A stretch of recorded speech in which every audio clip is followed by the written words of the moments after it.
প্রধান আলোচক অ্যাডভোকেট আল রুহি, উনি কবি কাজী নজরুল ইসলামের উপর অনেক বেশি লেখালেখি করেছেন, পড়েছেন, জেনেছেন।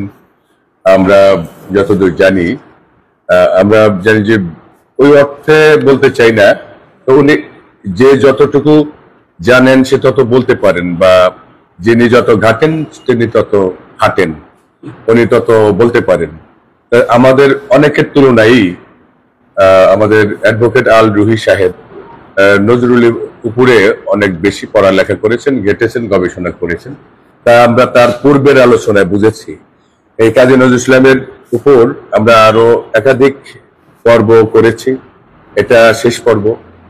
তো তার আগের যে আলোচনা থেকে আমরা জেনেছি যে ওনার আপাতত শেষ বলা যেতে পারে, যে আগের আলোচনায় দেখেছি যে অত্যন্ত চমৎকার তিনি নজরুলের উপর আলোচনা করেন। আজকেও আমরা সেই তার যে চমৎকারিত্বের ধারাবাহিকতা আশা করব এবং সে দেখতে পাবো। তো অ্যাডভোকেট আল রুহি আজকের যে নির্ধারিত বিষয় নজরুল কাব্যে বহুমাত্রিকতা, এর উপর কথা বলছেন অ্যাডভোকেট আল রুহি। ধন্যবাদ সঞ্চালক জনাব আমিনুল ইসলাম উজ্জ্বল, অত্র প্রতিষ্ঠানের সুযোগ্য অধ্যক্ষ।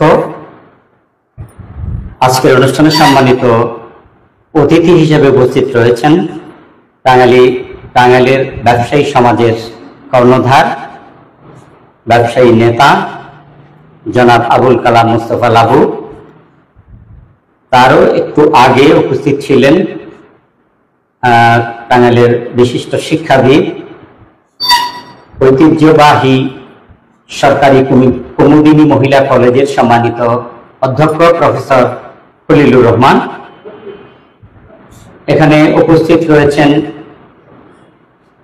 সাহিত্যপ্রেমী, শিল্পপ্রেমী, বিভিন্ন পর্যায়ের সুধীবৃন্দ, যেমন আলী রেজা, শামীম, সোহেল সৌকর্য। এখানে দেখতে পাচ্ছি আমার কলেজ জীবনের এক বন্ধু। আমরা সেই ৮০ দশকে যখন সাদত কলেজে পড়তাম, তিনি তুখোর ছাত্র নেতা ছিলেন এবং ছাত্র সংসদ নির্বাচনেও তিনি অংশ নিয়েছিলেন ঐতিহ্যবাহী সাদত কলেজে। মীর আলিমুল মুর্শিদ শিল্পী, রুকিয়া রুকু, আরো এক ভাই, এই ভাইয়ের নামটা হ্যাঁ জি জাহাঙ্গীর হোসেন, বাংলা ডিপার্টমেন্ট, তোকে আপা। সকলকে শুভেচ্ছা, অভিনন্দন। সামনে আপনারা জানেন যে দুর্গাপূজা চলছে।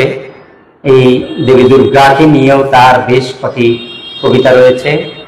দুর্গার স্বামী দুই নামে যিনি অভিহিত হতেন, মহাদেব এবং শিব, তাকে নিয়েও তার অসংখ্য কবিতা গান রয়েছে। বাংলা সাহিত্যে বলা যায় একমাত্র নজরুল ইসলামই বৈচিত্র্যপূর্ণ ধারার সাহিত্য রচনা করেছেন। এই ক্ষেত্রে তিনি স্বতন্ত্র, স্বকীয় এবং আমি মনে করি বিশেষত্বের দাবি রাখেন, এবং আরো বিশেষত্বের দাবি রাখেন ভারতবর্ষের দুটি বৃহৎ জাতি, হিন্দু এবং মুসলমান, তাদের মিথ, ইতিহাস, ঐতিহ্য, এগুলো নজরুল কাব্যের বিষয় ভুক্ত হয়েছে নানাভাবে। যেমন মুসলমানদের পবিত্র কোরআন, হাদিস, ইতিহাস, ঐতিহ্য, এবং হিন্দুদের রামায়ণ, মহাভারত, গীতা, বেদ, বেদান্ত, ধর্মীয় শাস্ত্রগুলিও নজরুলের কাব্যের বিষয়ভুক্ত হয়েছে। সেই ক্ষেত্রে আমরা বলতেই পারি নজরুল কাব্যের নানা দিক, যেটিকে আজকের বিষয়ভুক্ত করা হয়েছে বহুমাত্রিকতা। বহুমাত্রিকতা অর্থ বহু বৈচিত্র্য এবং বহুদা বিভক্ত। কাজেই সেই অর্থে নজরুল কাব্য নিয়ে আজকের যে বিষয়, সেটি আমি মনে করি একটি চমৎকার বিষয় এবং একটি সঠিক বিষয় হিসাবে বিবেচিত হয়েছে। এই জন্য আয়োজনকারী কর্তৃপক্ষ, বিশেষ করে জনাব আমিনুল ইসলাম উজ্জ্বল, তিনি একজন সাহিত্য শিল্পের সমন্বয়ক এবং সাহিত্যকর্মী, শিল্পকর্মী। তাকে ধন্যবাদ জানাই, কৃতজ্ঞতা জানাই আমাকে দাওয়াত করে এনে দুই কথা বলার সুযোগ দেওয়ার জন্য। নজরুল যদি বলি, প্রশ্ন করি কি নিয়ে লেখেননি, এই জগৎ সংসারের অনেক বিষয় নিয়েই তিনি লিখেছেন রাষ্ট্রভাবনা, রাষ্ট্র, রাজনীতি, সমাজ, অর্থনীতি, ধর্মনীতি, পররাষ্ট্রনীতি, আন্তর্জাতিকতা, প্রতিটি বিষয় নিয়ে তিনি লিখেছেন। আমরা যদি দেখি তার রাজনীতির কবিতা, তাহলে একটু আগে আলোচিত হয়েছে বিচ্ছিন্নভাবে বিদ্রোহী কবিতা। আমি তো বিশ্বাস করি সাহিত্যের একজন ছাত্র হিসেবে বিদ্রোহী কবিতার চেয়ে বড় রাজনৈতিক কবিতা শুধু বাংলা সাহিত্য নয়, পৃথিবীর কোন সাহিত্যে আছে কিনা আমার সংশয় রয়েছে।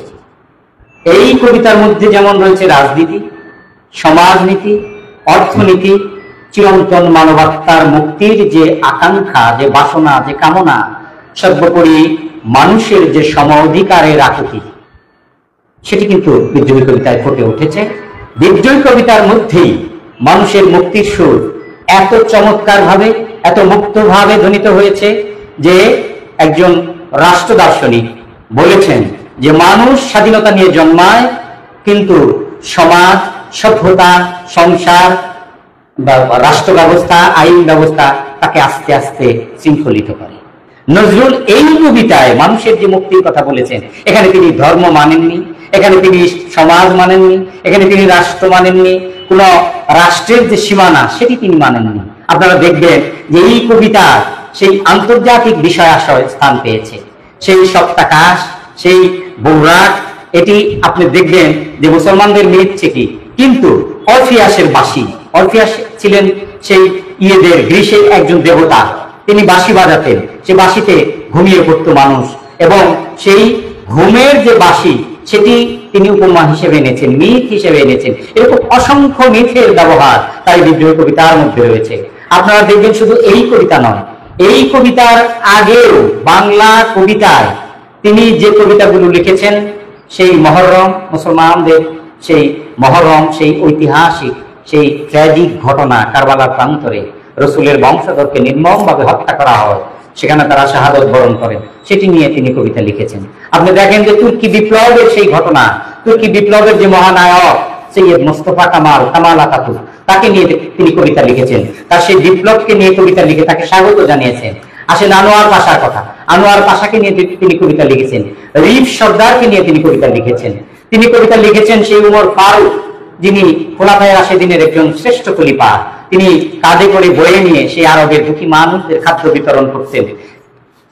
সেই উমর ফারুককে নিয়ে তিনি কবিতা লিখেছেন, সেখানে তিনি সেই উমর ফারুকের চরিত্র মাধুরী তুলে ধরেছেন। তিনি কবিতা লিখেছেন সেই সাতিল আরবের সেই মুসলমান বীরদের সেই ঐতিহ্য গাথা নিয়ে তিনি কবিতা লিখেছেন।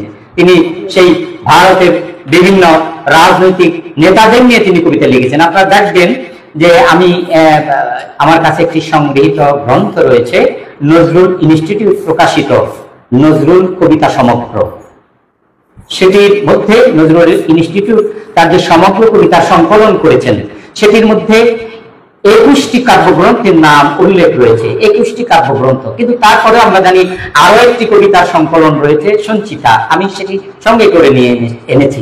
সেই সঞ্চিতা তিনি কিন্তু বিশ্ব সাহিত্যের যে আমাদের যে অহংকার, বাংলা ভাষা, সাহিত্য, সংস্কৃতি এবং বাঙালি জাতিসত্তাকে যে দুজন মনীষী, যে দুজন সাহিত্য স্রষ্টা বিশ্বের দরবারে যেমন সমৃদ্ধ করেছেন, তেমনি সেই জাতিসত্তা নির্মাণে যারা গুরুত্বপূর্ণ ভূমিকা রেখেছেন, সেই রবীন্দ্রনাথ ঠাকুর, নোবেল বিজয়ী রবীন্দ্রনাথ ঠাকুর, তাকে কিন্তু তিনি উৎসর্গ করেছেন। তিনি সেখানে উল্লেখ করেছেন বিশ্বকবি কবি রবীন্দ্রনাথ ঠাকুর শ্রী শ্রী চরণাবিন্দেষু, এইভাবে তার প্রতি তার যে গুরু শিষ্যের সম্পর্ক, তাকে তিনি সেটি উৎসর্গ করে ধন্য হয়েছেন। এবং রবীন্দ্রনাথকে তিনি এক পর্যায়ে গুরুদেব বলে রাখতেন, আর রবীন্দ্রনাথ তাকে স্নেহ করে কখনো খ্যাপা বলতেন, আবার কখনো কাজী বলে সম্বোধন করতেন। এই যে বিষয়গুলো, এই নজরুলের এই কবিতার যে সাবজেক্ট ম্যাটার সেটি হচ্ছে যে বহুতা বিভক্ত বা বহুমাত্রিকতা। তার কবিতায় যেমন রয়েছে রাজনীতি, সমাজনীতি, তেমনি রয়েছে অর্থনীতি। তার কবিতায় রয়েছে রোমান্টিকতা, নারী প্রেম বা নারীর প্রতি যে তার যে প্রেম, যে ভালোবাসা, সেটি নানা ভাবে, নানা আঙ্গিকে তার কবিতায়, তার গানে ফুটে উঠেছে। সেটি আমরা যদি তার সেই প্রেমের কবিতা পলাতকা, আমরা যদি তার সেই আরো অন্য প্রেমের কবিতা রয়েছে, যেমন নার্গিসকে নিয়ে লেখা তার কবিতা, তার নার্গিসকে নিয়ে লেখা তার গান, হ্যাঁ, এরকম অসংখ্য কবিতা গান রয়েছে। তার প্রেমের সেই কবিতাগুলো বহুধা বিভক্ত। যদি তার সেই প্রেমের কবিতাগুলো নিয়েও আমরা আলোচনা করি, তাও আমাদের সভাপতি তথা মডারেটর বলেছেন যে রাতের পর রাত শেষ হয়ে যাবে, দিনের পর দিন শেষ হয়ে যাবে, সপ্তাহের পর সপ্তাহ শেষ হবে, বৎসর শেষ হয়ে যাবে, শুধু প্রেমের কবিতার বিচিত্র ধারা সেটি শেষ হবে না, সেটি নিয়ে আলোচনা করলে। আসেন দ্বীপবাসিনী, সেটি একটি প্রেমের কবিতা। এরকম অসংখ্য প্রেমের কবিতা গান রয়েছে। আমরা যদি তার নিসর্গ চেতনার কবিতার কথা বলি, তাহলে আপনারা দেখবেন তার সেই ঋতু বৈচিত্র্যের, ঋতুর যে সৌন্দর্য চেতনা তিনি দেখেছেন। কবির চোখে ঋতুর সৌন্দর্য, যেমন আমরা একটি গরু রাস্তা দিয়ে যাচ্ছে, আমরা গরুকে গরুই দেখি, কিন্তু একজন কবি, একজন লেখক সেই গরুকে অন্যভাবে দেখে, অন্যভাবে তাকে উপস্থাপন করে। এই যে কবির কল্পনা, যেমন কবি একটি গানে উল্লেখ করেছেন, পাহাড়ে হেলান দিয়ে আকাশ ঘুমায় ওই, অথবা আকাশে হেলান দিয়ে পাহাড় ঘুমায় ওই, আকাশে হেলান দিয়ে পাহাড় ঘুমায়। এই যে কবির কল্পনা, আমরা দেখি যে আকাশটা ওই দিকে লেগে আছে, কিন্তু আমরা কিন্তু এই কথা বলতে সাহস পাই না বা বলা দুঃসাহস দেখাই না যে ওই পাহাড়ের সঙ্গে আকাশ হেলান দিয়ে বসে আছে। এটি কবির কল্পনা। এই কল্পনাই হচ্ছে কবিত্ব শক্তি। আর এই জন্যই একজন সমালোচক বলেছেন যে কবি আর নবীর মধ্যে কোনো পার্থক্য নেই। কি পার্থক্য আছে? শুধু ঐশী বাণী ছাড়া। একজন নবীর কাছে ফেরেশতা জিবরাইল কিছু কথা নিয়ে আসে, তার কানে কানে বলে যায়, হে মোহাম্মদ আপনি বলে দিন, তার কানে কানে বলে যায়। আর কবির কাছে কি আসে? বোধ আসে, তার হৃদয়ে একটি চেতনা, একটি কথা সে মনে করে, সেটি বুকে ধারণ করে সে কাগজে লিখে ফেলে। এই জন্য কবি আর নবীর মধ্যে একজন সমালোচক বলছেন কোনো পার্থক্য নেই। এই যে বিষয়গুলো, এগুলোই হচ্ছে কবিতার বিচিত্র ধারা। তিনি শিবকে নিয়ে কবিতা লিখেছেন, দুর্গাকে নিয়ে কবিতা লিখেছেন, কালীকে নিয়ে কবিতা লিখেছেন। তিনি নবী মোহাম্মদকে নিয়ে মহাকাব্য রচনা শুরু করেছিলেন, মরুভাস্কর। তো এইরকম অসংখ্য কবিতা বহু ধারায় বিভক্ত, এবং এই ধারার কথা যদি আমি রাতের পর রাত বলি, দিনের পর দিন বলি, শেষ হবে না। আমার মনে হয় এটি সাবজেক্টটা অনেক বড়। আমি অনুরোধ করব আমাদের সম্মানিত আয়োজক পরবর্তীতে অন্য কবির আলোচনার পর, অন্য কবিকে নিয়ে কথা বলার পর আবার নজরুলকে নিয়ে আমরা কথা শুনবো, নজরুলের গানকে নিয়ে কথা বলবো, তার ছোট গল্প, তার নাটক, তার উপন্যাস, তার অনুবাদ সাহিত্য, তার শিশু সাহিত্য, সমগ্র সাহিত্য নিয়ে আমরা কথা বলবো পরবর্তীতে। আমি কথা বাড়াতে চাই না, আমি শুধু বলি যে তার কবিতা গানের শেষ নেই। বাংলা সাহিত্যে তার যে অল্প সময় 23 বছর, এই 23 বছরে তিনি আমাদের যা দিয়ে ঋণী করেছেন, আমরা তার কাছে সেই ঋণ ভারে দায়বদ্ধ। বাঙালি জাতি দায়বদ্ধ। বাঙালি যতকাল বেঁচে থাকবেন, বাঙালিরা ততকালই তার কাছে দায়বদ্ধ থাকবেন। এটি শুধু আমার মুখের কথা নয়, এটি আমার আত্মবিশ্বাস। এটা যারা সাহিত্য শিল্পী তাদের আত্মবিশ্বাস বলে আমি মনে করি। আমি কথা বাড়াতে চাই না। আমাকে আলোচনার সুযোগ দিয়ে সম্মানিত করার জন্য আমি আয়োজনকারী কর্তৃপক্ষ সকলকে ধন্যবাদ জানাই। ধন্যবাদ সকলকে যারা শুনলেন এবং যারা অতিথি, তাদের সকলকে ধন্যবাদ। আসসালামু আলাইকুম, শুভরাত্রি। সম্মানিত দর্শক শ্রোতা, অ্যাডভোকেট আল রুহি যথার্থই তিনি কবি নজরুলের কাব্যের যে বহুমাত্রিকতা তা তিনি তুলে ধরেছেন। আসলে এটাই সত্য যে কবি কাজী নজরুল ইসলাম তার লেখনের মাধ্যমে যে অবদান রেখে গেছেন, তার আলোচনা, তার ব্যাখ্যা করে শেষ করবার নয়, এটা শেষ করা যাবে না। তবুও তাই বলে কি আমরা আলোচনা করব না? আমরা যতটা পারি সংক্ষেপে তাকে তুলে ধরা, এটা আমাদের কাজ, এটা আমাদের কর্তব্য। আমরা আসলে এমন একটা পর্যায়ে যে আমরা যাদের লেখা পড়ে আমরা শিক্ষিত হই, কিন্তু তাদেরকে আমরা গুরুত্ব দিতে চাই না। এটা আসলে আমাদের হিউম্যান কোয়ালিটি। আমরা বুঝতেই চাই না, পারি না যে এই লেখক আসলে ভবিষ্যতে তিনি তার লেখাটা কতদূর কোথায় গিয়ে পৌঁছবে। কোন লেখকই লেখা শুরু করে বলতে পারবেন না যে আমি ভবিষ্যতে এরকম বিখ্যাত হব বা এরকম প্রখ্যাত হব, আমার লেখাগুলো এই হবে, আমি জাতীয় কবি হব বা আমি আন্তর্জাতিক কবি হব, এটা কেউ জানে না। তাই ওই লেখার সময় কবিকে তেমন মানুষ গুরুত্ব দিতেছে না। অনেক সময় মনে করে যে এই নতুন কবিতা, এই লেখক তো এই কবি তো লিখে লিখে খাওয়ালি বিরক্ত করে, এই আজকে এই কবিতা লিখছি, তমক কবিতা লিখছি, এই তো পড়ে পড়ে শোনাবে, বিরক্ত, এই জন্য মানুষ অনেক এড়িয়ে চলে। কিন্তু দেখা যায় সময়ের পরীক্ষায় অনেকেই মহান কবি, জাতীয় কবি বা আন্তর্জাতিক কবি, বড় কবিতে পরিণত হয়, যার ফলে পরবর্তীতে তো আমরা আফসোস করি যে এই কবিকে তো আমরা অনেক সময় বসতেই বলি নেই, আমরা গুরুত্ব দেই নাই, কিন্তু পরে তো অনেক বড় হয়ে গেল। তাই যদি বুঝতো তাহলে টাঙ্গাইলের ফজিলাতুন্নেসা কবি নজরুল কার ওইভাবে বলতো না, মানে পিছিয়ে পিছিয়ে করে। তাই কবি নজরুল এটা মোতাহার হোসেনের কাছে লিখলেন, মোতাহার যে এইভাবে, আর একটা এই চিঠিতে লিখেছিলেন দুঃখ করে। আর ইয়াকে উদ্দেশ্য করে আসলে ওই ফজিলাতুন্নেসাকে উদ্দেশ্য করে উনি কাজী নজরুল ইসলাম লিখেছিলেন যে কবি আরো তো লিখেছিলেন, মানে আমার লেখার যতটা মনে পড়ে যে লিখে ইয়াকে পাঠিয়েছিলেন মোতাহার হোসেনের কাছে দুঃখ করে যে ভিখারি দ্বারে এসে দাঁড়ালে ভিক্ষা দিতে না পারলেও ভিখারিকে নিরাপদে ফিরে যেতে দিও, তার পিছে কুকুর লেলিয়ে দিও না যেন, তাহলে আঘাত অসুন্দর হবে। আঘাতের আবার সুন্দর অসুন্দর। এই যে কবি দেখা যায় যে আকাশ দিয়ে নৌকা উড়ায়, নৌকা চালায়, আবার দেখা যায় পাহাড়ের উপর দিয়ে নৌকা চালানোর চেষ্টা করে, যেটা কবি আল রুহি, অ্যাডভোকেট আল রুহি বললেন যে নজরুলের লেখা থেকে এনে যে পাহাড়ে হেলান দিয়ে আকাশে হেলান দিয়ে পাহাড় ঘুমায় ওই একটা, এই যে বিখ্যাত গান, এই যে কবি রুকু গেয়ে উঠছেন, এটাই তো আড্ডা।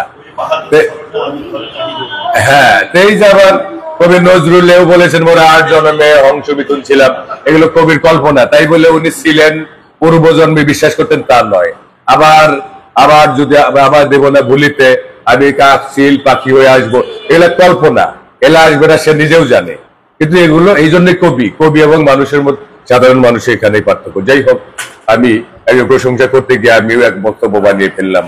তাই আসলে শিক্ষকদের এটা বদ অভ্যাস বলতে পারেন, আসলে বলে অভ্যাস হয়ে গেছে। তো তাই এখন আরেকজন শিক্ষক, কলেজ শিক্ষক, কবি, তারপর একজন সাহিত্যিক লেখক জনাব শামীম রেজা, সহকারী অধ্যাপক, বাংলা বিভাগ, মেজর জেনারেল মাহমুদ হাসান আদর্শ কলেজ। উনি আজকে বক্তব্য রাখবেনই না বলছিলেন, তবু সংক্ষেপে কিছু বলবার অনুরোধ করছি। ওষুধ উদ্যোগ বন্ধ হবে, এতে আপনার লাভই হবে। কেনা লাগলো না? ও না, বয়স হিসেবে আবার এখন ওটা আর ভাবা যায় না, তাই না? চলে যাবে। গান গাবেন না? গান গাবেন না উচিত।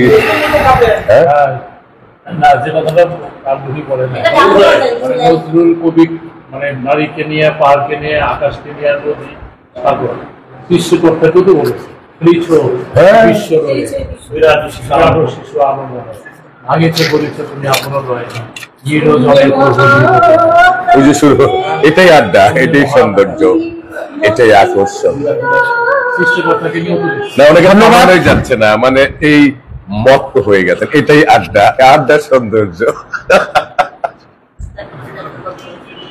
হ্যাঁ, শামীম রেজা।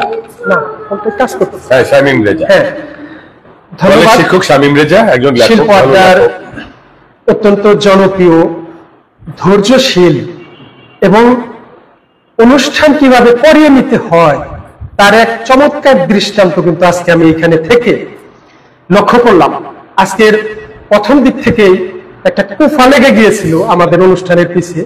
তো স্যার, আমাদের প্রিয় সঞ্চালক এবং সম্মানিত অধ্যক্ষ জনাব আমিনুল ইসলাম স্যার, তিনি কিন্তু কোনোভাবে পিছিয়ে পড়ার কিংবা বাদ দেওয়ার পক্ষপাতী নন, যে কারণে অনেক কষ্ট করে টেবিল টেনে টেনে এবং টেকনোলজিক্যাল যে সমস্যা ছিল সেগুলো তিনি সমাধান করে, কারণ আমাদের কিছু স্টাফ আছে টেকনিশিয়ান, ওরা ওই যে পূজার কারণে ছুটিতে রয়েছেন, যে কারণে একটু সমস্যা হয়েছে, এটা এই পর্বেই শেষ হলো আর কি। তো আমি আসলে তো সময় বেশি লাগার কারণে এক পর্যায়ে নিজের নামটা আমি প্রত্যাহার করে নিয়েছিলাম, কারণ আসলে যদি ধৈর্যচ্যুতি ঘটে তাহলে সে অনুষ্ঠানের মানটা আসলে নেমে যায়, এবং সেই। সেটা এই কারণে। কিন্তু তারপরেও আমাদের সম্মানিত সঞ্চালক স্যারের অনুরোধে আমি আবার একটু বলতে চাবো একটা বিষয় নিয়ে। তো এখানে আমাদের অনুষ্ঠানে, আজকের অনুষ্ঠানে উপস্থিত ছিলেন প্রধান অতিথি হিসাবে জনাব মোহাম্মদ খলিলুর রহমান স্যার,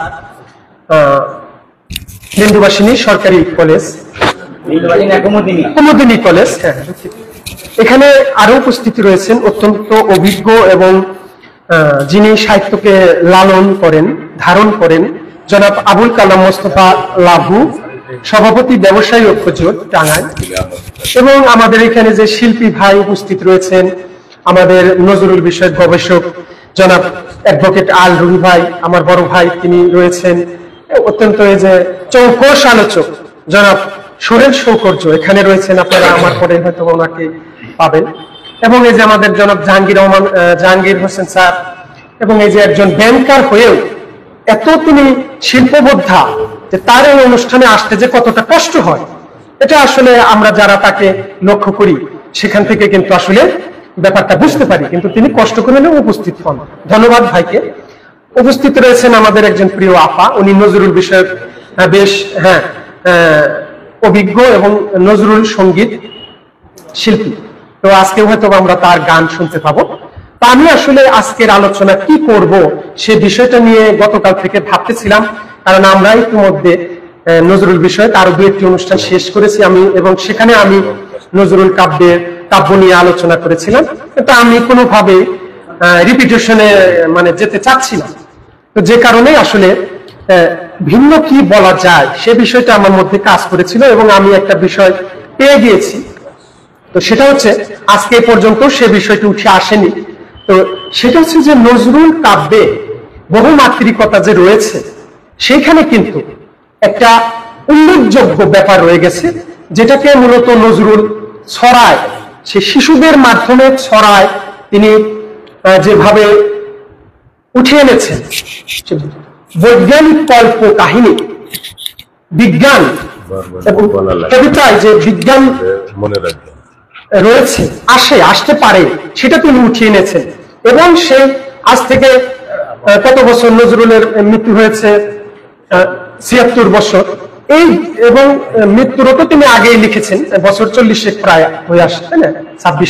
22 থেকে শুরু হলো, 42 পর্যন্ত লিখেননি, ওই 32 পরে তো একটু স্টপ হয়ে গেল। যাই হোক, সব মিলিয়ে কিন্তু 80-90 বছরের ব্যাপার। তখন কিন্তু নজরুল আজকের বিজ্ঞান যে এত উৎকর্ষতা লাভ করবে, আজকের এই শীর্ষ পর্যায়ে পৌঁছবে, তিনি কিন্তু তার অসংখ্য প্রমাণ রেখে গেছেন। আমি তারই 2-1টা দৃষ্টান্ত এখানে তুলে ধরবো। তার একটি ছড়া আমি হব, সেখানে নজরুল কি বললেন এই ছড়াটার মধ্যে শিশুদের জন্য, যেটা আমি ক্লাস 2-তে হয়তো বা পড়েছিলাম। তো আমি হব সকাল বেলার পাখি, সবার আগে কুসুম বাগে উঠবো আমি ডাকি, সূর্যি মামা জাগার আগে উঠবো আমি জেগে, হয়নি সকাল ঘুমো এখন মা বলবেন রেগে, বলবো আমি আলসে মেয়ে ঘুমিয়ে তুমি থাকো, হয়নি সকাল তাই বলে কি সকাল হবে না কো। এই সকাল বলতে কিন্তু আসলে যে মর্নিং শোজ দ্য ডেজ, যে মর্নিং এক অর্থে আমরা নিতে পারি, কিন্তু নজরুল এখানে একটা রেনেসাঁসের দীক্ষা এখানে প্রয়োগ করেছেন। যে সুভাষ মুখোপাধ্যায় যখন বললেন যে জাগুন জাগুন পাড়ায় আগুন, ওই আগুন দিয়ে ফায়ার, সেটাকে কিন্তু তিনি বোঝাননি, ওটা একটা ছিল রেনেসাঁসের আহ্বান জানানো। নজরুল এই কবিতার মধ্যে কিন্তু শিশুদের তেমন একটি আহ্বানই জানিয়েছেন, যে কারণে তিনি বললেন আমরা যদি না জাগি মা তেমনি সকাল হবে, তোমার ছেলে উঠলে মাগো রাত তো হবে তবে। মাকেও কিন্তু তিনি একটি শিক্ষা দিয়ে দিলেন যে মা তুমি কিন্তু আমাকে বাধা দিও না, আমাকে থামিও না, আমাকে যেতে হবে। I have moved to go. The miles to go. The woods are lovely, dark and deep. but Sheikh Hasina কিন্তু দুটি চরণ বলার চেষ্টা করতেন। I have promises to keep. I have promises to keep. and miles to go হ্যাঁ, miles to go. and Miles to go. হ্যাঁ, stopping by woods. on a snowy evening. হ্যাঁ, এই যে কবিতা, এটা তো এই কবিতাতে কি হলো, এটা কিন্তু রেনেসাঁসের Robert Frost. সমস্ত দীক্ষা এখানে রয়েছে, যে তাকে যেতেই হবে। নজরুল কিন্তু এই ছোট্ট শিশুকে দিয়ে তার যে রেনেসাঁসের তার যে একটা জাগরণের দীক্ষা, সেটা কিন্তু এই মানে ছড়াটার মধ্যে ফুটিয়ে তুললেন। এইবার আমি আরেকটি ছড়া আনবো, যেখানে নজরুল আসলে চমৎকার ভাবে বিজ্ঞানকে উঠিয়ে এনেছেন। সেটা কি, যে সংকল্প। এই ছড়ার মধ্যে আমরা কি পাই? থাকবো না তো বদ্ধ করে, দেখবো এবার জগৎটাকে কেমন করে ঘুরছে মানুষ, যুগান্তরের ঘূর্ণি পাকে। যুগান্তরের ঘূর্ণি পাকে আবার কি ঘোরা, যেটাকে আজকে আমরা যে স্যাটেলাইট উড়ানো হয়, পাঠানো হয় মহাশূন্যে, স্পেসে বা সৌরজগতের যে বিভিন্ন গ্রহ উপগ্রহ, এবং সেখানে নীহারিকা একটা বিস্ময় রয়েছে মহাজাগতিক, যে শুধুমাত্র মানুষ খালি মাটির থেকে বেড়ে উঠে শূন্যের দিকে তাকায়, কিন্তু আকাশকে ভেদ করেও যে আরো কিছু রয়েছে, আরো মহাশূন্য রয়েছে, সেটা কিন্তু নজরুলের শিশুদের মাধ্যমে তিনি চমৎকার ভাবে, বৈজ্ঞানিক ভাবে তিনি উঠিয়ে আনলেন। দেশ হতে দেশ দেশান্তরে ছুটছে তারা কেমন করে, কিসের নেশায় কেমন করে, মরছে যে বীর লাখে লাখে। এই আবিষ্কারের নেশায় তরুণেরা মরতে পারে, মানুষ মরতে পারে, তাই বলে কি কেউ থেমে থাকবে? আবিষ্কার চলবে। আমরা পৃথিবীর শীর্ষ যে পর্বত শৃঙ্গ হিমালয়ের কাঞ্চনজঙ্ঘা, সেটাকে যারা আবিষ্কার করতে যেতে চায়, সেখানে বেস ক্যাম্পে অনেকে মরে যায়, কিছু কিছু স্টেপ পাড়ে দিয়ে যাওয়ার পরও তারা তুষার ঝড়ে মরে যায়, তাদের লাশ এখনো শত শত রয়ে গেছে, হাজার হাজার রয়ে গেছে হিমালয়। তাই বলে কি হিমালয়ে ওঠার যে স্পৃহা, মানুষের যে অদম্য ইচ্ছা, সেটা কি এখনো নিবৃত্ত রয়েছে? একদম কিন্তু নেই। নজরুল কিন্তু এই ব্যাপারগুলো, এই বিজ্ঞানের এই যে চমৎকার বিষয়গুলো, আজকে আমরা কি দেখতে পাচ্ছি, যে আজকে কোডিং ল্যাঙ্গুয়েজ এবং যে ইন্টেলেকচুয়াল এআই এর যেটা আর্টিফিশিয়াল ইন্টেলেকচুয়াল, যেটা সমস্ত পৃথিবীর কর্পোরেট শাখাটাকে একবার গ্রাস করে নিয়েছে, এবং বলা হচ্ছে যে এই 25-এ তোমাদের লাস্ট টাইম, তোমরা যদি কোডিং ল্যাঙ্গুয়েজ না শিখো এগিয়ে যাও, 26-এ কিন্তু তোমরা আতুর নোলার মতো মুগ্ধ হয়ে পড়বে। এই বিষয়টি কিন্তু নজরুল অনুধাবন করেছিলেন প্রায় 100 বছর আগে।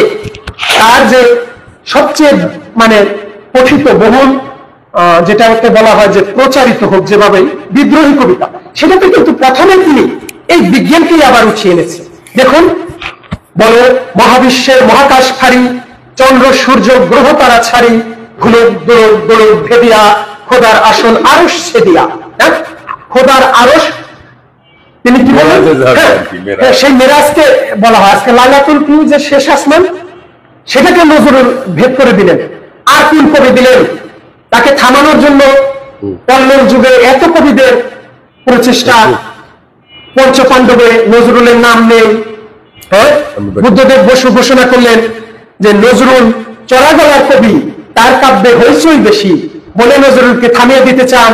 সুকুমার সেন যে বাংলা সাহিত্যের ইতিহাস, সেখানে 5 খণ্ড লিখলেন, রবীন্দ্রনাথকে 4th খণ্ডটাই পুরাটাই লিখলেন, নজরুলকে নিয়ে লিখলেন 1 পৃষ্ঠারও কম। এর চেয়ে চাপ আর কি হতে পারে? যে 8 বছর বয়স থেকে, আমি আগের পর্বটাই কিন্তু বলেছিলাম, এত অভাব, এত অনটন, এক বেলা সামান্য রুটি খেলে পরের বেলা কি খাবে তার নিশ্চয়তা নেই। এত চাপের মধ্যে এই কবি কিভাবে এত এত বিষয় নিয়ে তিনি উঠে আসলেন, এটা কিন্তু চরম একটা বিস্ময়ের ব্যাপার। এবং গবেষকও বলেছেন, এবং আমাদের সঞ্চালক স্যার, গবেষক রুহি ভাই বললেন যে কবি এবং নবীদের যে একটা অলৌকিক ব্যাপার জড়িত থাকে, এছাড়া অন্য আর কিছু নয়। তবে দুঃখের বিষয় যে নজরুলকে আমরা পরিপূর্ণভাবে পাইনি, যেমনটি পেয়েছিলাম আমরা রবীন্দ্রনাথকে, যিনি অসুস্থ হয়ে কিন্তু হাসপাতালের শয্যায় থেকেও লেখালেখি করে গিয়েছেন। নজরুলকে আমরা শেষের দিকে যখন তিনি পরিপূর্ণ, তখন তার লেখাটা পাইনি। এরকমই হতে পারে আসলে, ট্র্যাজেডি ঘটবেই, এটা ঘটবে। তা নাহলে নজরুল সাহিত্যের সাথে সবচেয়ে বেশি যাকে প্রতিতুলনা করা হয়, সে পিবি শেলী, যিনি 21 বছরের সম্ভবত, অধ্যক্ষ স্যার 32 বছর বয়সে, 32 বছর বয়সে নৌকা ডুবিতে, 25 বছরে, যার সাথে নজরুলকে সবচেয়ে বেশি প্রতিতুলনা করা হয়। তো যা হোক, আজকের অনুষ্ঠানটিতে আসলে একটু ব্যবচ্ছেদ ঘটেছে, এবং এই কারণে আমরা আসলে দুঃখিত। তো এখানে যারা রয়েছেন তাদের প্রতি আমি কৃতজ্ঞ। আমি আবারও ধন্যবাদ জানাচ্ছি সম্মানিত সঞ্চালক স্যার, যিনি, আমি সরে গিয়েছিলাম আলোচনা থেকে, কিন্তু আমাকে কিন্তু উঠিয়ে আনলেন। এখানে কিন্তু ক্রিয়েটিভিটি, আমি তো চুপ করে বসেই থাকতে পারতাম। এবং তিনি বুঝতে পারলেন যে না, আমাকে দিয়ে দু কথা হয়তো আসতে পারে, এই যে একটা আস্থা। হ্যাঁ, নজরুলকে দিয়ে যে রমজানের শেষে যেটাই যে আমাদের সম্মানিত মোস্তফা মানে আবুল কালাম মোস্তফা লাবু ভাই বললেন, এটা তো অনেক চমৎকার কাহিনী রয়েছে। হ্যাঁ, তো চেষ্টার পর চেষ্টা করে করে ওই মোস্তফা উনিকে হ্যাঁ অনেকবার দিয়েছেন নজরুল, মানে প্রতিবারই তাকে ফিরিয়ে দিয়েছেন, কিন্তু তারপরেও এই যে প্রচেষ্টা, এরাই কিন্তু প্রকৃত শিল্পের স্রষ্টা। যে নজরুলের পিছিয়ে, জীবনানন্দের পিছিয়ে আধুনিক কবিদের মধ্যে সবচেয়ে বেশি লেগেছিল কে? শনিবারের চিঠি, এবং সেটা সেই সজনীকান্ত দাস। সেই সজনীকান্ত দাস নজরুলের বিদ্রোহী কবিতাকে স্ল্যাং করে তিনি কি লিখলেন? আমি ব্যাং, আমার লম্বা লম্বা ঠ্যাং, আমি করি ঘ্যাঙর ঘ্যাং। হ্যাঁ, জীবনানন্দ দাসের কবিতাকে নিয়ে তিনি প্যারোডি করেছেন। মানে তার কবি প্রতিভা উঠে আসবে, সেখানে বাধার সৃষ্টি করেছেন। যদিও তিনি 60 বছর বয়সে যে আবার তার ভুল বুঝতে পেরে তিনি আবার কলম ধরেছিলেন জীবনানন্দ দাসের পক্ষে। তখন বুদ্ধদেব বসু রেগে বললেন, বুড়ো বেশ্যার ভাঙ দেখে আর বাঁচি না। কারণ বুদ্ধদেব বসু কিন্তু আসলে জীবনানন্দ দাসকে প্রকৃতভাবে উঠিয়ে এনেছেন, যেটা বাংলা সাহিত্যে আর কেউ আনেনি। ধন্যবাদ সবাইকে এখানে উপস্থিত থাকার জন্য। আসসালামু আলাইকুম। ধন্যবাদ কবি শামীম, চমৎকার। যদিও আমরা ছোটবেলায় পড়েছি তোমার ছেলে আমরা যদি না জানি চমৎকার। আসলে এটা তো ওইভাবে ভাবিনি। আপনি এটার যে নতুন ব্যাখ্যা দাঁড় করালেন, এটা চমৎকার। এটা আপনি যে বক্তব্য দিলেন অত্যন্ত অর্থবহ। এটা কবিতা এইভাবেই আলোচনা করা উচিত। এই যে আমরা যদি না জাগি মা কেমনে সকাল হবে, এটা তো যুদ্ধের কথাও বলা হয়েছে, নানান ইঙ্গিত বহন করে। Actually, a prose or a story is auto-explained. On the contrary, a poetry or poem demands never-ending explanation. The explanation of a poem never ends. একটা কবিতার ব্যাখ্যা কোনোদিনই শেষ হয় না, কিন্তু একটা গল্প সে ওটা বলাই থাকে কি আছে, কিন্তু কবিতার বলা শেষ হয় না। এটাই তার প্রমাণ। এখন সম্মানিত দর্শক, আমরা কবি এবং লেখক সরাকার, প্রখ্যাত সরাকার, আগে হলো জীবন মৃত্যু, তারপরে হলো কাব্য। আমরা সোহেল সরকারকে অনেকদিন পর পেয়েছি, তারপরে তার কাছ থেকে কিছু শিশু, তারপরে কাব্য। আসলে এই আপনি এদিকে আসুন, এখানে বাতাস আছে।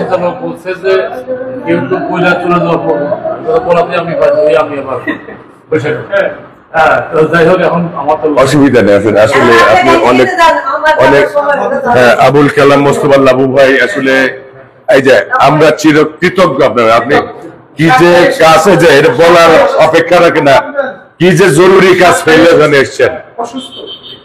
আমরা প্রাণ ভরে দোয়া করি আল্লাহ যেন আরোগ্য দান করে। আসসালামু আলাইকুম। বলবো কবি সৌখর্য কলেজ শিক্ষক, আনন্দ ঘন উপভোগ্য কবিতার ছন্দে সর্বশেষ ছন্দিত, স্পন্দিত এবং নন্দিত সাপ্তাহিক আড্ডা আমার ঘনিষ্ঠতম বন্ধু, এই কলেজের খুব গতিশীল অধ্যক্ষ, কাব্যনুরাগী সাহিত্য বোদ্ধা জনাব মোহাম্মদ আমিনুল ইসলাম উজ্জ্বল, নজরুল গবেষক, নজরুল অন্তপ্রাণ, নজরুল পূজারী, নজরুল অনুরাগী, নজরুল অনুরক্ত, আর রবি ভাই, রোকিয়া আব্বা, কথাও বলে সব ভালো। খুব প্রতিভাবান আধুনিক কবি, পরিশ্রমী কবি শামীম রেজা, আমার স্নেহাস্পদ ব্যাংকার উজ্জ্বল, প্রিয় জাহাঙ্গীর ভাই, এবং উদীয়মান তরুণ কবি মীর আলিমুল মোর্শেদ, সবাইকে আসলে স্ফূর্ত ভালোবাসা বলেছেন এবং শারদীয় শুভেচ্ছা জানিয়ে ব্যক্তিগত যে বিষয়টা, সেটা হলো নজরুলের কবিতার বহুমাত্রিকতা। এই যে নানা নজরুল কাব্যে আর নজরুল কাজের নানা মাতৃকতা আর কি। আমি আলোচনা শুনতেছিলাম, অনেকে বলেছেন যে নজরুলের কবিতা একটা অনিঃশেষ উৎস আর কি, তাই না? হাজার বছর আলোচনা করলেও বা হাজার রাত্রে আলোচনা করলেও নজরুলের কবিতার আলোচনা, তাই না, শেষ হবে না আর কি। এটা আসলে অত্যুক্তি এবং বলা হয় না, অতিশয়োক্তি আর কি। আমাদের আসলে বলা হয়েছিল কারণ আমাদের থাকতে হবে পরিমিতি বোধ। আমি আলোচনা শুনতেছিলাম আজহার হোসেনের, উনি বললেন যে 1000 বছর বলে নাই কেউ। যাই হোক, সরি, আমি যে কথাগুলো বলতে চাই সেটা হলো আজহার হোসেনের শুধু একটা আলোচনা আছে। উনি বলতেছিলেন বাংলাদেশে রবীন্দ্রনাথ এবং নজরুলকে ঘিরে এক ধরনের প্যান্টা নেমে আছে।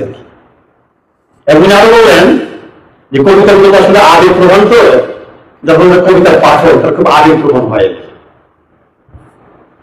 আসলে আমাদের রবীন্দ্রনাথ এবং নজরুলকে সম্মুখ আলোচনা নিয়ে আসা দরকার। তাদের প্রাসঙ্গিকতা, তাদের শিল্পমূল্য, তার কবিতার যে স্বামীবাদের যে কথাটা বলেছেন, তাদের কবিতার যে উৎকর্ষ, কবিতা কিন্তু নানা ধরনের রাখতে হবে। এ ব্যাপারে রবীন্দ্রনাথের সেই বিখ্যাত কবিতা আর কি, ঐক্যতা, ওই লাইনে রাখতে হবে। আমি জানি আমার কবিতা গেলেও বিচিত্র পথে অনেক শেষ সর্বত্র গাবে। উনি কিন্তু বলতেন আমার কবিতা সর্বত্র গাবে, সেটা হলো মিথ্যাচার। কারণ কবিতাকে সততা দায় থাকতে হয়। অনেক কিছু স্পর্শ করেছে কিন্তু সবকিছুকে স্পর্শ করতে পারে না। আমার মনে রাখতে হবে যে কবিতা কি। আমি শুধু একটা বক্তব্য দিয়া আমি শুধু কবিতাকে ব্যাখ্যা করবো না। বক্তব্য কবিতার একটা দিক মাত্র। তারপর থাকতে হবে ছন্দ, অলঙ্কার, উপমা, উৎপ্রেক্ষা, অনেক কিছু প্রতীকে ব্যবসা করে।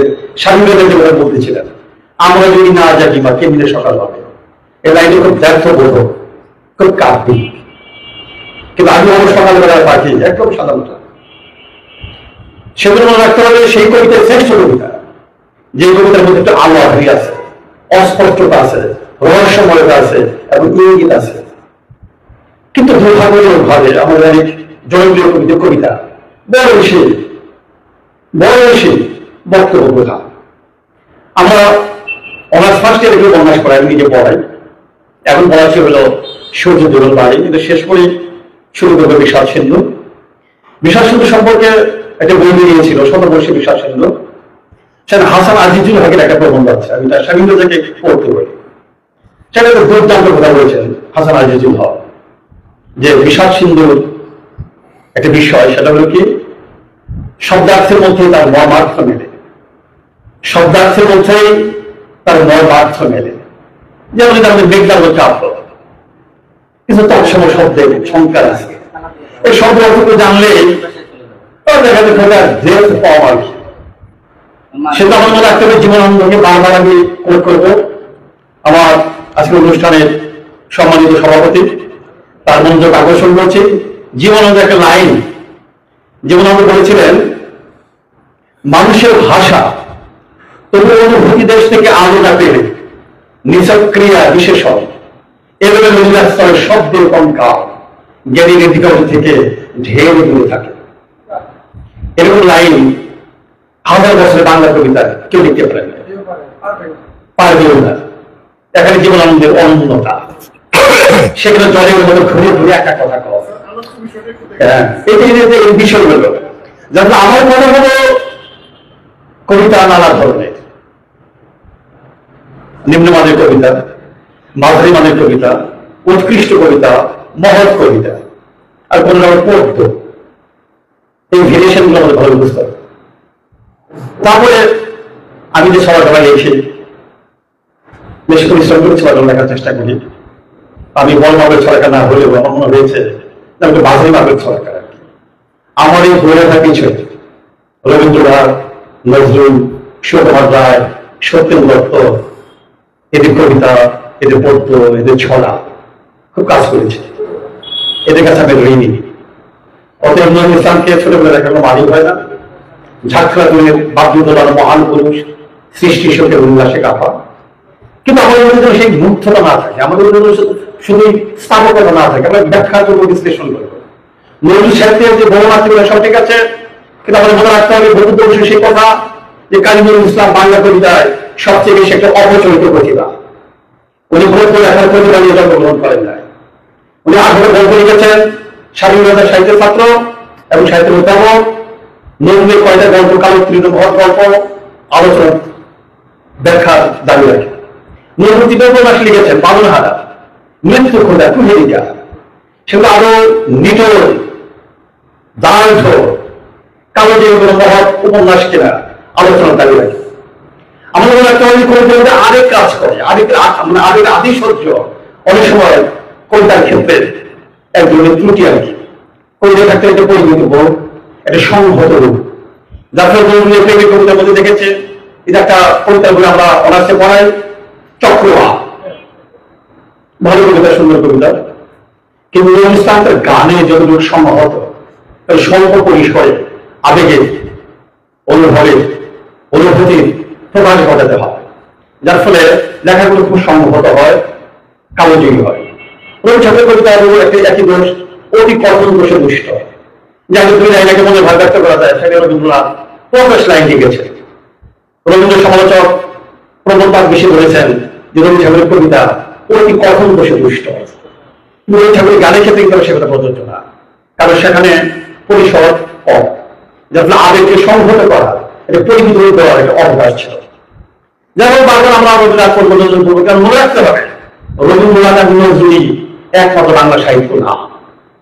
এর বাইরেও আত্মজীবন ইলিয়াস, হাসান আজিজুল হক, জীবনানন্দ দাস, সুরেন্দ্রনাথ দত্ত, অত চণ্ডী দাস, তারপরে আমাদের কি আছে শামসুর রহমান, আল মাহমুদ, রবীন্দ্র দাস, রবীন্দ্র আজাদ, তাদের হাজার নাম বলা যেতে উত্তর কুমার বসু, তাই না, অলৌকিক দাস দত্ত, শক্তি চট্টোপাধ্যায়, এরকম অনেকে মাস্টার কিছু রচনা করে গেছেন। আমাদের যেন রবীন্দ্রনাথের উন্নতি সে মহত্ব না থাকে। আমরা সাহিত্যের বড় পরিসরে রস আস্বাদন করবো। এবার নজরুল সাহিত্যের ভেরিয়েশন, নজরুল মানুষ কিভাবে তৈরি হয়েছে। যৌথ নজরুল যুদ্ধে গেলেন 1917 সালে, বলা হলো। আমার হাতে আছে রুবাইয়াতে হাফিজ চান বললেন, আমি তখন স্কুল পালিয়ে যুদ্ধে গেছি, সে আজ ইংরেজ 1917 সালের কথা। সেখানে প্রথম আমার পরিচয় হাফিজের সাথে হয়। আমাদের বাঙালি বদল একজন বাঙালি, একজন পাঞ্জাবি মৌলভী সাহেব থাকলেন। এই দিন তিনি দিওয়ানি হাফিজ থেকে কবিতা আবৃত্তি করে শোনান, শুনে আমি মুগ্ধ হয়ে যাই। তারপর সুগন্ধে হাত দেয়। যেদিন অনুবাদ শেষ হলো সেদিন আমার খোকা গুণ বলে চলে গেছে, বেদনার ব্যাপার। আমার জীবনের যে চিরপ্রিয়তম, যা ছিল শ্রেয়তম, তাই রসমালা দিয়ে সিরাজের বুলবুল কবিকে বাংলায় আমন্ত্রণ করে আনলাম। যে পথ দিয়ে আমার পুত্রের জানাজা চলে গেল, সেই পথ দিয়ে আমার বন্ধু, আমার প্রিয়তম ইরানি কবি আমার দ্বারে এলেন। আমার চোখের জলে তার চরণ অভিষিক্ত হল। নজরুল যে বিদ্রোহী সত্তা, নজরুল যদি হাফিজ না করতেন, ওমর খৈয়াম না করতেন, নজরুল অসাম্প্রদায়িক হতে পারতেন না।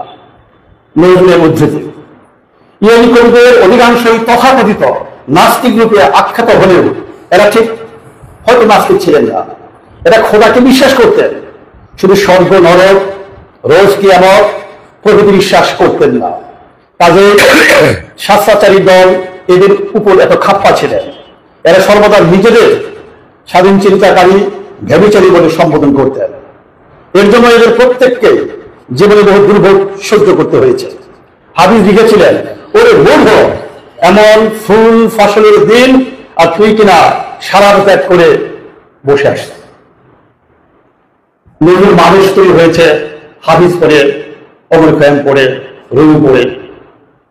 ইসলামের প্রিয় রাজনৈতিক নেতা ছিলেন কামাল পাশা। উনি যখন তুরস্কের বিপ্লব করলেন, উনি মসজিদ ভেঙে কি করলেন, অভিযোগ রাখতে হবে, মসজিদ ভেঙে সেটাকে কি করলেন, জাদু ঘরে রূপান্তরিত করলেন।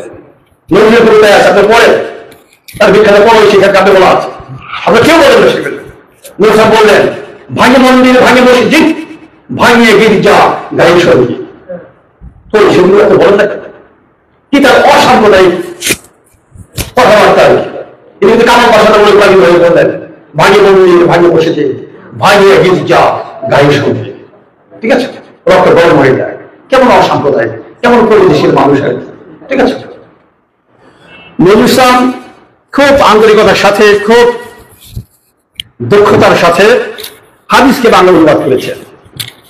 হাফিজের একটা অনুবাদ মনে হয় কাইমুল মুসলিম হয় বাংলায় লিখেছেন আর কি, অনুবাদ বলে মনে হয় না, একটা কালো জয়ী একটা বাংলা কবিতা লিখেছে মনে হয়েছে। আসলে প্রতিভাবান সৃষ্টিশীল কবি তার অনুবাদ করতে গিয়া অনুবাদের চেষ্টা মারে না, অর্থাৎ ওই মূল কবিতাকে তারা সব মহিমায় নিজের কবিতা করে তারা পুনর্লিখন করতে পারে। যেটা রবীন্দ্রনাথ করেছিলেন, for God sake hold you tongue and let me love, দোহাই তোদের একটু কিছু কর, ভালোবাসি বলে দে আমারই অবসর। কোথায় জনদান আর কোথায় রবীন্দ্রনাথ, মনে হয় যে রবীন্দ্রনাথ তিনি নিজে লিখেছেন। এটা খুব প্রিয় কবিতা। হাফিজের বাচ্চা করেছেন কোরআন হাদিস সবাই বলে পবিত্র সে হেস নাকি মেলবে সেথায় আসল সারাপ তরুণী ঘুরে জাগরে আছে। সারাপ এবং প্রিয়ায় নিয়ে দিন কাটে মোর দোষ কি তাতে, বেচতে যাহা হারাম নহে বর্ত হবে হারাম কাটে। তিনি বেচতে গেলে আমরা সত্যটা ভুল করে পাবো, সবার পালন করবো, ভোগের বিলাসিতায় আমরা মেরে থাকবো, সেটা যদি দোষ না হয়। তার কিঞ্চিত যদি পৃথিবীর চর্চা মানে আমরা চর্চা করতে যাই সেটা কেন দোষের হবে।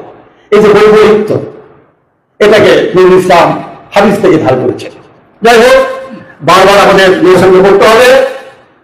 আমরা সুন্দরভাবে মানে সুন্দরভাবে নিরসনকে করবো, কখনো ক্রিটিক করবো, কখনো সমালোচনা করবো, আর তার মধ্যে যা কি আছে সাত সেটাকে আমরা গ্রহণ করবো। ঠিক আছে, এই প্রতিভাবান কবির প্রতি শ্রদ্ধা জানিয়ে আমার একটা ছড়া আমি একটু শোনাচ্ছি। নজরুল সাহেবের প্রতি আমার অন্তরিক শ্রদ্ধা এই জায়গাতে যে নজরুল ইসলাম আমাকে ছড়া লিখতে অনুপ্রাণিত করে। এখানে আমার জীবনে নজরুলের প্রাসঙ্গিকতা। নজরুল বলে যদি আমি কবিতা লিখতে না পারি, অনুপ্রাণিত না হয়, তাই নজরুল করার অর্থ নেই। বাউন্ডুলের সেই ছেলেটি, আমার একটা ছড়া, চুরুলিয়ার সেই ছেলেটি ভীষণ বাউন্ডুলে, পড়ালেখায় মন বসে না, মন টেকে না স্কুলে, ঘুরে বেড়ায় মাঝে মাঝে, ফিরে আভার হলে পালা দেখে গান বাদেশে জেটুর গানের দলে। ঘরে ছিল দারুণ অভাব, সে যে জন্ম দুঃখী, বাড়ি থেকে বেরিয়ে পড়ার নিরবিশাল ঝুঁকি। কাজ দিল সে আসানসোলে, রুটি দিত গান তাতে, কাজের শেষে আপন মনে করতো সে গানে রাখে। একদিন কিনা হঠাৎ করে যুদ্ধে গেল চলে, ফিরে এলো কলকাতাতে যুদ্ধটা শেষ হলে। কাব্য লিখে রাতারাতি ফেলে দিল সারা, শোনা কথা এদেশ থেকে ব্রিটিশদেরকে তারা। তার লেখা গান কাব্য দ্রোহের আগুন ঝরে পড়ে, পাঠক সমাজ দ্রুত তাকে দিল আপন করে। সেই ছেলেটি নজরুল ইসলাম, সবার প্রিয় কবি, পড়ার ঘরে টাঙিয়ে রাখি আমৃতি তার ছবি। চলো যে ধন্যবাদ। বাহ, চমৎকার। আসলে শুনতে বলতে সবই ভালো লাগে, আসলে রাত তো, আর আমাদের বক্তারও পরিমাণ বেশি, তাহলে আমাদের একটা বিশেষ সিদ্ধান্ত আমাদের আসতে হয়েছে। যাই হোক, পরে বলি। আচ্ছা, সম্মানিত দর্শক শ্রোতা, আর এখানে লাইভেও, ফেসবুকের লাইভেও যাচ্ছে সম্মানিত দর্শক শ্রোতা, আপনার ক্লান্ত পরিশ্রান্ত, এই পুরনো কান নিয়ে এত কথা শুনে আসলে করতে হবে, তো তাই তবু কৃতজ্ঞতা জানাচ্ছি।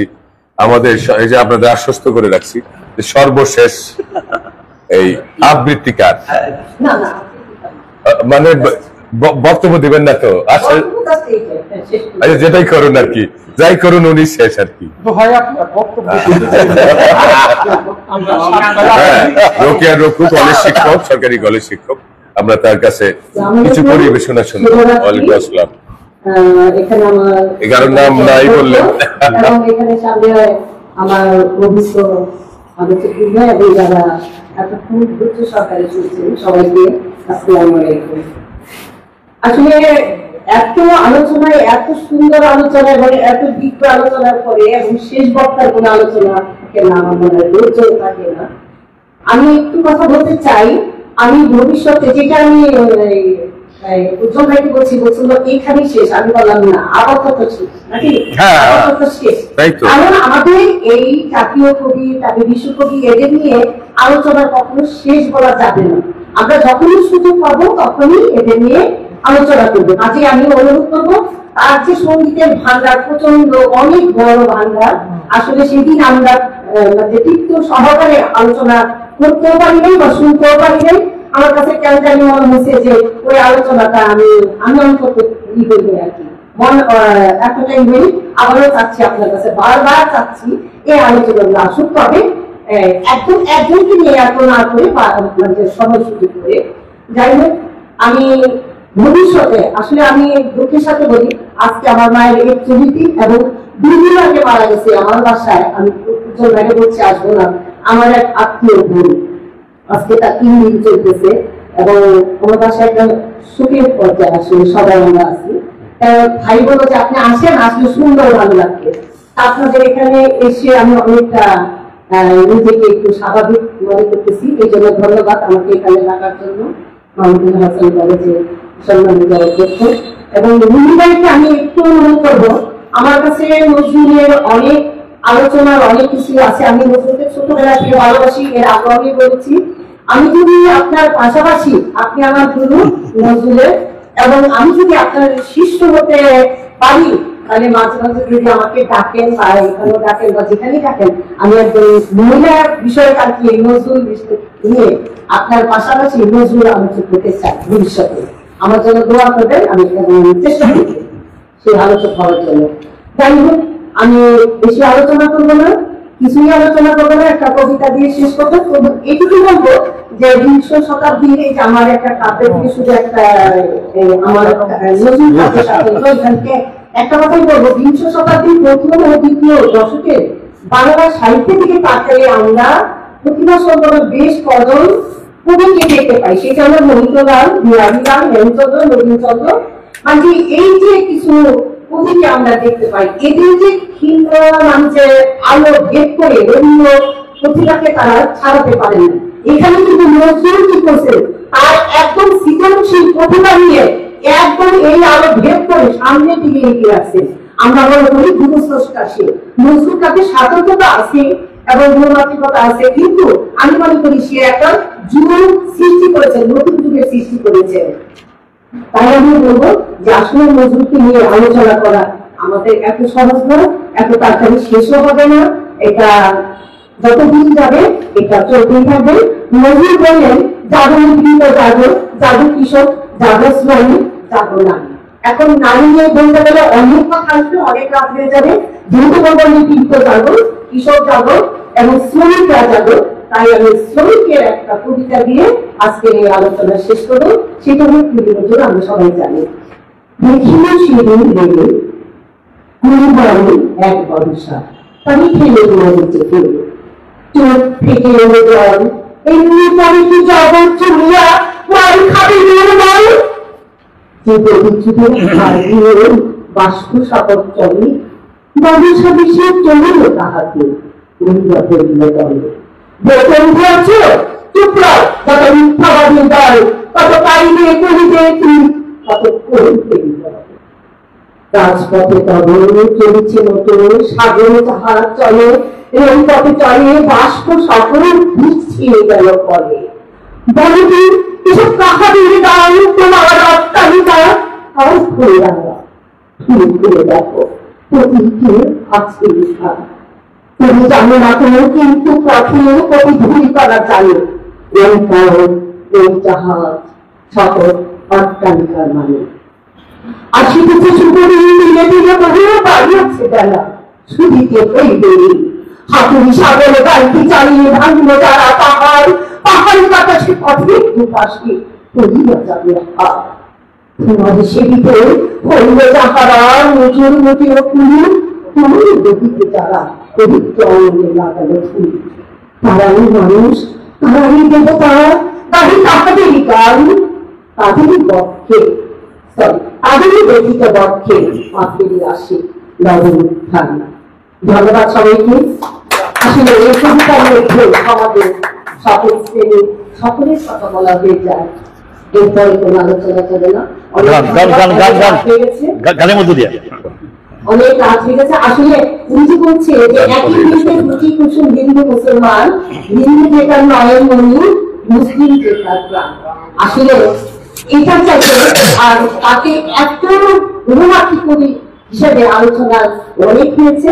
আমরা গান হয়তো অন্য জায়গায় হবে, শুধু এটুকুই বলবো যে কি জানি এটাকে বললেন যে আকাশে আকাশে হেলান দিয়ে পাহাড় ঘুমায়।